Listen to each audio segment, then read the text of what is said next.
Ya sih bapak saya nggak ngira apa-apa ya. Begitu keluar, nah di sana ketemu sama bapak saya tuh. Langsung penampakannya. Langsung kelihatan Mr. P juga tuh. Yang diikat gitu yang kan, diikat. yang diikat tapi anak kecil.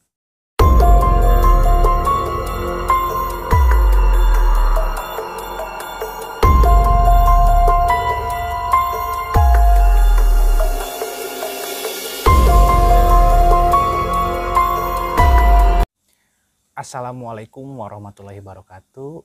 Kembali lagi bersama saya Diki Wahyudi. Untuk video kali ini kita kembali lagi akan berbagi pengalaman misteri ya. Tapi ini misterinya nyata dan emang dialami oleh narasumber atau keluarganya. Jadi bukan misteri yang dibuat-buat. Jadi ini real nyata ya, bukan fiksi.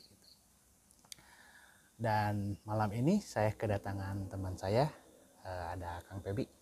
Selamat malam Kang. Selamat malam Kang Diki. Terima kasih udah berkenan hadir nih di tengah malam begini. Iya ya. Aduh pas jam 12, 23.59. Jam 23.59 luar biasa. Wah titit tuh, udah jam 12 pas. Kita berbicara atau sharing tentang hal-hal misteri atau mistis yang Kang Febi atau keluarganya alamin. Baik pemirsa, selamat mendengarkan ceritanya. Baik Kang Diki, terima kasih atas waktunya. Bismillahirrahmanirrahim. Jadi saya akan bercerita mengenai sebetulnya pengalaman ini dialami oleh orang tua saya sendiri Kang Diki. Kejadiannya pada saat itu saya sendiri belum lahir, mungkin sekitar tahun 1991. Wow, udah lumayan. Ya, pada saat itu orang tua saya baru menikah. Baru menikah tahun 91. Jadi pada saat itu orang tua saya mendapatkan musibah. Ketika itu orang tua saya musibahnya itu pernah menabrak orang sampai meninggal. Jadi gak sengaja mungkin ya? Nggak sengaja, iya ketabrak. Bapak saya itu kejadiannya kronologinya bapak saya itu baru bisa mobil, baru belajar mobil, iya. Tidak belajar sih pada saat itu memang udah bisa gitu, udah bisa mobil, belum jadi belum terlalu lancar. Nah kejadiannya tuh di tetangga kampung tuh, di tetangga kampung. Jadi bapak saya lagi pakai mobil, lagi nyetir, dan tiba-tiba ada anak kecil lagi ngejar layangan putus. Oh, berlari ke tengah jalan. Berlari ke tengah jalan. Jadi tanpa lihat kiri kanan. Biasa ya anak kecil kan fokus ke layang-layang, fokusnya lihatnya layang-layang gitu, main nyebrang aja. Nah kebetulan bapak saya lewat dan akhirnya terjadilah musibah itu. Musibah mengenaskan betul. Jadi tertabrak sama bapak saya, kemudian anak kecilnya sampai meninggal. Juga ya. Nah pada saat itu ada proses hukum. Bapak saya sempat dihukum, kemudian masuk ke penjara seperti itu. Tapi karena kita akan diselesaikan, ada perbincangan dengan keluarga korban secara kekeluargaan, akhirnya bapak saya keluar gitu. Jadi tidak full menjalani hukuman gitu. Jadi mungkin memang secara kekeluargaan berkas dicabut lah semacam itu ya mungkin ya. Jadi akhirnya bapak saya bisa pulang gitu. Nah tapi ternyata musibahnya itu tidak berhenti sampai di sana Kang Diki. Nah ketika sudah di rumah bapak saya dan ibu saya gitu ya, mereka tinggal berdua. Dan kebetulan untuk rumah saya itu, rumah yang sampai sekarang orang tua saya diami itu masih ada rumahnya masih didiami sama orang tua saya sampai sekarang.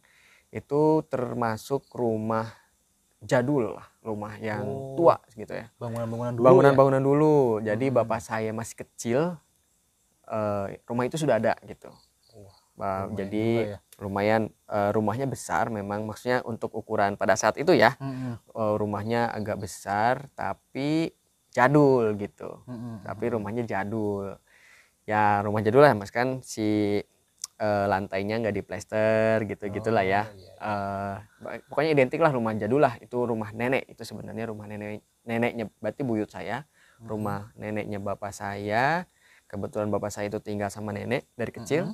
Kemudian ketika neneknya sudah tidak ada, maka rumahnya ditinggali karena ditinggali sama bapak saya.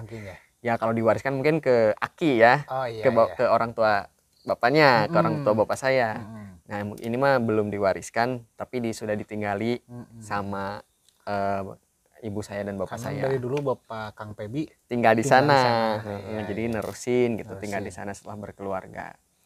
Nah pada malam pertama tuh kejadiannya, pada malam pertama keluar dari penjara gitu ya, akhirnya berdua lagi. Kalau sebelumnya ibu saya tidak di rumah itu, jadi sama keluarga ibu saya dulu pada saat bapak saya di penjara gitu ya. Nah setelah keluar kembali lagi di rumah berdua di rumah itu. Nah kejadiannya itu mungkin bisa dibilang teror mungkin ya, karena teror misteri. Karena jadi sering datang setiap malam, hampir setiap malam itu datang kejadian-kejadian yang aneh gitu, yang ganjil setiap malam. Nah itu terjadi beberapa kali soalnya. Nah untuk malam pertama itu istilahnya apa ya, perkenalan mungkin ya, pemanasan. Jadi ketika itu malam-malam bapak dan ibu saya mau tidur di dapur itu, karena kan rumah jadul ya, jadi sendal itu bisa dipakai sampai dapur, tapi kalau mau masuk ke ruang tengah itu dibuka gitu. Alas kakinya. Jadi alas kaki itu semua ada di dapur. Nah pada saat malam-malam itu, malam pertama tuh, seperti ada orang yang sedang berjalan di dapur. Suara gesekan alas kaki. Jadi srek. Dan itu lama suara itu? Suara itu cukup lama. Jadi pada saat ibu saya di kamar gitu ya, itu sampai kedengeran ke kamar. Sampai padahal ruangannya lumayan gede ya? Lumayan. Srek gitu. Nah ibu saya nanya, apa itu, siapa? Nah dikira kan ada orang ya. Nah bapak saya juga dengerin dulu tuh. Nah karena bapak saya ini kebetulan berani lah ya, karena bapak saya ini tidak hanya bukan hal pertama nih ketemu yang goib gitu. Sebelumnya waktu masih muda juga pernah kejadian goib juga, jadi malah jadi berani gitu sih mentalnya itu, karena ada pengalaman sebelumnya.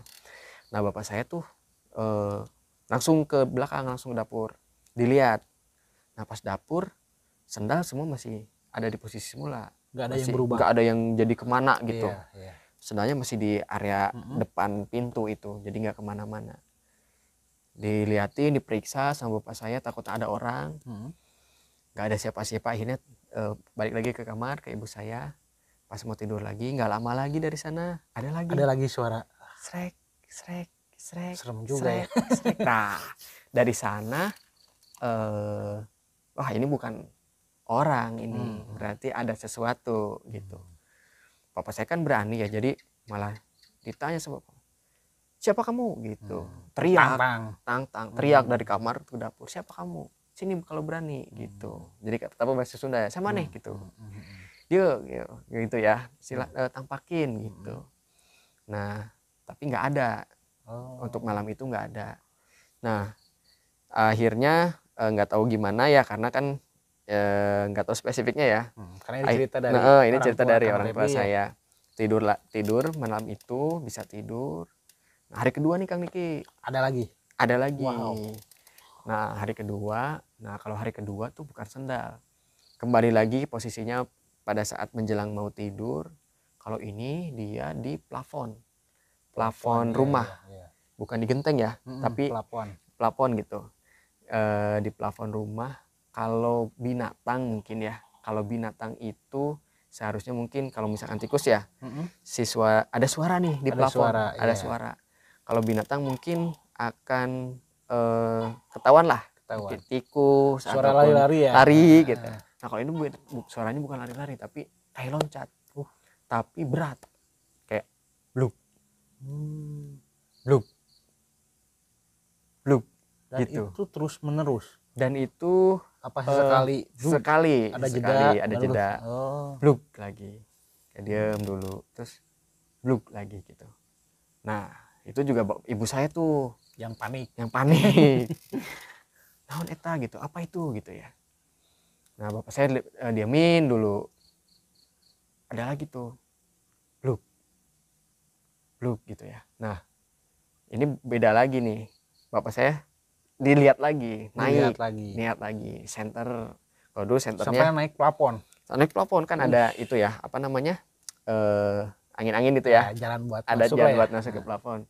Naik ke sana bapak saya pakai senter gitu, diliatin gitu, tapi nggak ada siapa-siapa juga gitu. Kalau ada binatang harusnya udah lari gitu pas disenterin gitu ya. Gak ada. Turun bapak saya, udah turun pasti mau tidur lagi, ada lagi suara itu, bluk. Dan itu tuh di posisinya di beberapa tempat, jadi bukan di atas kamar, jadi pindah-pindah ruangan, pindah-pindah kemana gitu ya. Jadi suara itu dari beberapa arah gitu. Nah itu jadi ini udah ketebak nih, ini udah gak bener nih gitu. Sama bapak saya ditentangin lagi, sini kalau berani gitu, langsung nampak gitu ya? Langsung iya. Nah itu kalau yang hari itu ada terus tuh, sampai nggak tahu gimana akhirnya bisa tidur juga. Soalnya beberapa saat hilang, ada lagi bluk itu di rumah saya. Nah udah bisa dilalui malam itu, ada lagi tuh hari selanjutnya berturut-turut. Ya, kalau untuk berturut-turut saya juga nggak tahu spesifiknya ya. Iya. Cuman kalau cerita orang tua saya itu setiap malam ngomongnya, setiap malam. Iya. Berarti kan mungkin berturut-turut ya. Mungkin, setiap malam tuh ada yang nangis. Kalau yang malam-malam pernah itu kejadian ya. Lagi mau tidur juga tuh. Pokoknya setiap mau tidur ada yang nangis itu. Itu udah apa ya, udah dibiarin lah.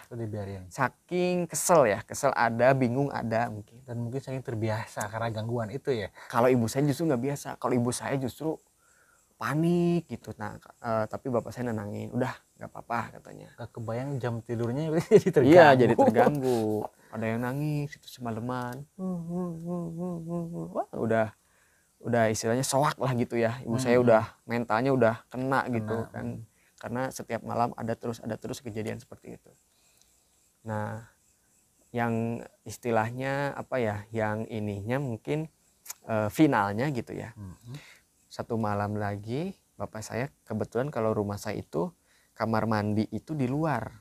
Oh iya, zaman dulu gitu ya. Jadi harus keluar dulu kalau mau ke kamar mandi. Masuk ke kamar mandi, keluar rumah gitu ya, dapur terpisah bangunannya. Nah satu malam tuh bapak saya mandi di luar. Nah bapak saya dikagetkan sama suara kayak ada yang apa ya istilahnya, ada yang breng gitulah, ganggu. Breng. Awalnya sih bapak saya nggak ngira apa-apa ya.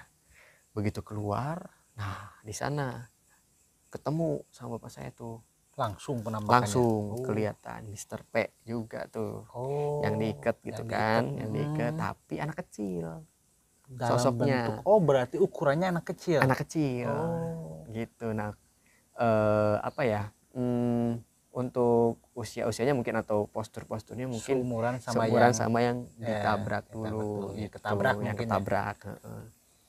Nah pas gitu bapak saya ngeliat hadap-hadapan yang mungkin jaraknya nggak terlalu deket lah ya gitu, agak jauh. Bapak saya lihat, nah dari sana si anak kecil ini melayang si anak kecil tadi. Iya, si sosoknya itu tiba-tiba melayang. Wow. Terus kan itu di luar ya, posisinya di luar rumah. Karena terpisah bangunannya. Di luar, naik ke genteng, ke depan, terbang gitu. Ke depan. Nah, bapak saya kejar tuh. Mau sampai mana gitu. Bapak saya keluar ke depan, diliatin sekeliling rumah, nggak ada. Nah pada saat itu dekat sama ojek ya, pangkalan ojek ya. Rumah saya kebetulan sama pangkalan ojek. Tanya, lihat nggak ada yang sosok gitu. Tanya gitu bapak saya. Nggak ada sih, nggak ada yang lihat pada saat itu. Nah mungkin akhirnya memutuskan, bapak saya punya kesimpulan, oh ini berarti dia nih. Yang ini gitu, yang masih ya mungkin apa ada ya, sesuatu yang ada mungkin sesuatu belum terselesaikan, mungkin ada masih unek-unek atau mungkin selamat jalan gitu ya, entah apa. Finalnya lagi itu atau hilangnya itu kita akhirnya keluarga saya pergi lagi ke keluarga korban. Jadi istilahnya minta maaf, silaturahmi gitu. Jadi mohon diikhlaskan lah, intinya seperti itu. Takut-takut keluarganya ada yang belum ikhlas atau apa ya. Gitu. Jadi diceritakan kejadian-kejadian yang dialami oleh keluarga saya gitu, orang tua saya. Nah pada setelah itu kita mengadakan tahlilan juga di rumah khususon, bukan tahlilan besar ya, tapi keluarga kecil gitu ya, seperti uwa gitu, nenek gitu, orang tua bapaknya gitu, orang tua bapak saya ngaji di rumah itu, kirim doa intinya. Nah setelah itulah hilang, sudah tidak pernah ada kejadian lagi sampai sekarang alhamdulillah. Termasuk saya udah mungkin bertahun-tahun di rumah itu, alhamdulillah gitu, tidak pernah ada apa-apa. Lumayan kalau dipikir-pikir sekarang kejadian kayak gitu mungkin ekstrim ya. Berhari-hari ngalamin teror yang seperti itu, dan mungkin pemirsa juga bisa ngebayangin ya, hampir tiap malam hampir bermalam, beberapa malam gitu. Dan untung juga ibu dari Kang Pebi nggak stres atau apa ya, itu untung juga ya. Tapi salut juga kepada ayah Kang Pebi ya, berani. ada yang nenangin lah intinya. Mungkin memberanikan diri sebenarnya. Karena mau gimana lagi gitu ya, ibu saya udah panik gitu. Udah sih paling itu kisahnya Kang Ki. Siap, terima kasih Kang Pebi. Jadi permisa, bila mana pemirsa di rumah ada yang ngalamin ya takutnya kejadian gak sengaja kayak bapaknya Kang Pebi menabrak orang ya mungkin ya, terus sampai meninggal, bila mungkin ada kesamaan lah kejadian atau teror, mungkin salah satunya cara yang dipakai keluarga Kang Pebi dengan bersilaturahmi ke keluarga korban. Bisa mungkin keluarga korban ada yang belum ikhlas atau apa ya, mungkin itu adalah sebab akibat teror itu, walau alam ya kita juga nggak tahu. Tapi sebaiknya kita seperti itu juga gitu, ngadain kirim doa atau semacam tahlilan gitu ya kalau di Sunda gitu, biar lebih tenang lah istilahnya si yang meninggalkannya juga, almarhumnya juga. Terima kasih Kang Pebi atas waktunya malam-malam di repot. Nantikan video selanjutnya dari channel ini, mudah-mudahan bisa terus saling berbagi lah cerita-cerita mistis untuk lebih bermanfaat, bukan untuk menakut-nakuti. Kita di sini cuma sharing ya Kang Pebi ya. Betul. Tidak ada unsur apa-apa. Semoga bermanfaat. Dan kalau bisa Kang sebelum tutup minta doanya juga untuk almarhum mungkin yang ditinggalkan, almarhum yang korban dari bapak saya, mudah-mudahan tenang di sana. Kita kirim doa dalam hati. Al-Fatihah ya. Al-Fatihah. Baik pemirsa, terima kasih telah menonton channel ini. Assalamualaikum warahmatullahi wabarakatuh.